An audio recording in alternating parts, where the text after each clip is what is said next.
Dictation start now. Basically, what do we want from our foreign policy?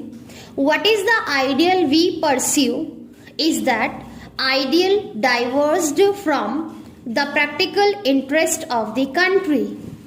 Or is it from the practical interest allied with it? As it happens, our ideal and practical interest are in the future same. No government can afford, however idealistic it may be, to leave or neglect the practical interest of the country.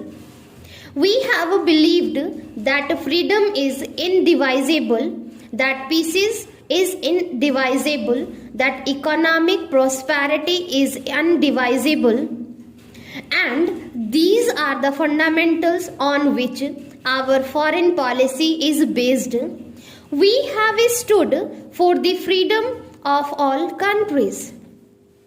Even when we were not free, when we were in no position to help other countries, we went out of our way to give them whatever moral and other support we could, and I know that moral support was welcomed and it did help these countries. Today we have the same stand. We know that joining together with the Afro-Asian group is not going to immediately strengthen any of the countries who belong to that group. But we know that there is no other way of strengthening them either. We share the common problems, common difficulties, common threats. Having stability within our country and by having economic progress, we think we can have stability and progress only if we take a particular economic path, the path of socialism, through which we give social justice to our people. It is the same social justice in the international sphere for which we stand. We believe that while there is poor nations and rich nations, there is bound to be tension. There is not only tension between the poor and the rich, but there is tension among the rich because of their desire to control or to influence the developing nations. This is how in the past most wars took place, and this is the reason for much of the tension today.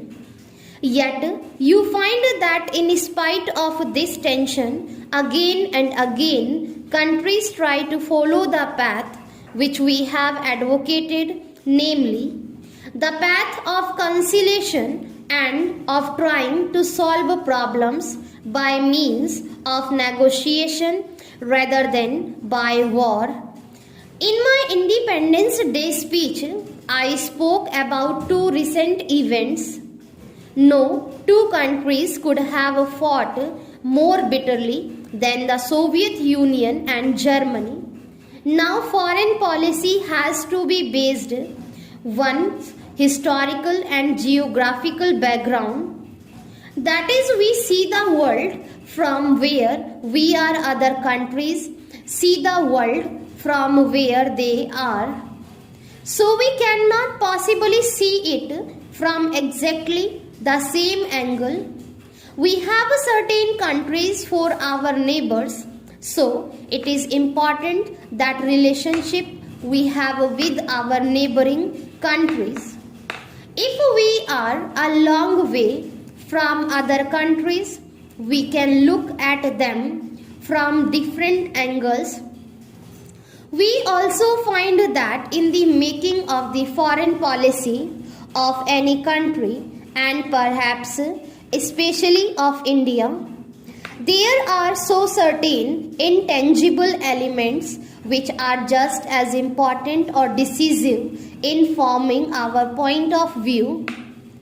It perhaps is easier to pursue foreign policy and fashion our relations with other countries if one is a rich and a powerful nation. Now, India is not a rich or a powerful nation, and we hope to keep that in view. It is no use going as we are, but we have made up for our lack of riches and power with some other quality. Earlier, because we were in the forefront of the freedom struggle, that gave us a certain influence also, because we had leaders of stature who were able to give inspiration to other countries who were in similar position as we were. Today, that situation has changed. All these countries have been free for a number of years. They are all trying to stand on their own feet, and none of them would like to be guided by any other country. They would like to have friends, but they would not like to feel that any one country is superior to them. We ourselves perhaps would not like that position, so we can understand that other countries, and especially countries which are smaller, do not like the position. We should be very careful that at no time we give an impression that we are wanting to take a leading position. That would immediately mean that we are trying to push them towards a somewhat backward position. So, when we find ourselves in the situation which were in, that is in an extremely difficult economic and political situation where you do not have power, then either you have to stand firm on your convictions and try to strengthen yourself, or you strengthen yourself through alliances. As I said earlier, there are people in our country who think that we could ally ourselves with some people, and perhaps that way we would be suffer, and I think the feeling of security which one would get could be rather deceiving.